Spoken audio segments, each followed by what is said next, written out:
Okay guys, today I'm here with my friend Dan Covel. Dan, he trains here with us at Marcelo's, and I asked him to teach us a technique because in my opinion he has one of the best closers I ever saw. He's featherweight or lightweight?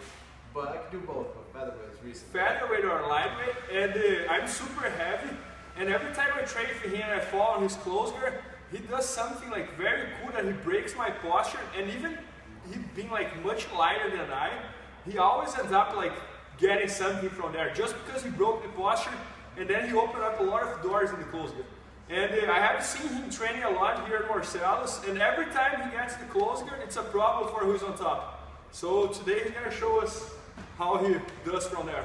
Let's see. Okay. So my opponent's posturing, what I'm looking to do is break the plane of their back so it's parallel to the mat, so it's not vertical anymore. So I'm looking to control their arms. I don't care about getting inside, I want to control their elbows. At the same time, when I control their elbows, I'm going to bring my knees to my chest, but I'm going to pull their elbows out. So it pulls their elbows. So even if they keep their hands here, when I pull their elbow out, drive my knees to my chest, they're going to come forward. And if they don't post their hands, their face is going to hit the mat. So if he's posturing up, Bernardo's here, grab the back of their elbows, I pull and I drive my knees to the chest. Then I'm looking to get this grip over the back of their head. I'm not looking for the lapel, I'm not looking for anything. I'm looking to make this right angle so it's really tight. So now if we're here and he tries to stand up from this position, his head is still down because I still have this grip. So what I'm going to do is I'm going to reach inside, open his lapel, and feed it into my hand that's over his head.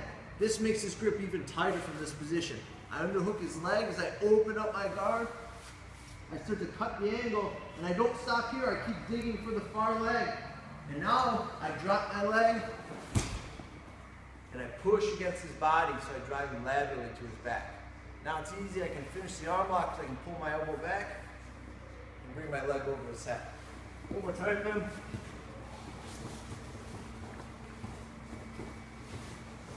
So his posture's good. He's trying to keep away from me. I'm looking to control the back of his elbows. Pull them out like I'm opening up a window. Pull them out, bring my knees to my chest. Now I'm looking to control the back of his head, create this right angle. If he starts to try to stand up here, he's having a really hard time. You can only get his hips off the mat. His head is still down. Reach inside, open this lapel, feed it into the hand that's over the back. Underhook, open up my guard. Don't stop here, keep reaching for the far leg. Drop your leg. Kick into their upper body. Okay, finish the arm lock from there.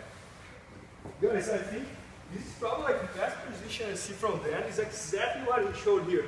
And I think the very key part of this position, and he does, can you look it up, is two things. When I'm training for him, for example, I feel that he always gets to break my posture. So I really have a hard time to keep him like away from me like that. So I believe that this thing he does, pulling my both elbows and using his legs in the same time, it's a very important part. Then, many times you get to break the person's posture, but you don't get to keep them here. So what he does with this thing, going with his forearm on top of my head, beside the fact that he's very much lighter than I feel him like really strong and very heavy just because he has his forearm on top of my head here.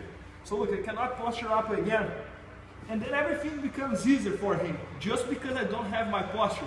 So in this case, for example, he did this armbar, but many times I see him doing like a sweep, going to the molds and a bunch of other stuff. Just because I don't have my posture and I cannot make the posture again. So one more time then. Pull the elbows out, knees to the chest. Control the back of their head. Keep their head and their posture broken down. His hips might come up. Open that far side lapel, feed it into the grip that's over. Underhook. Don't stop here, keep going to the far leg. Drop your leg. Sweep.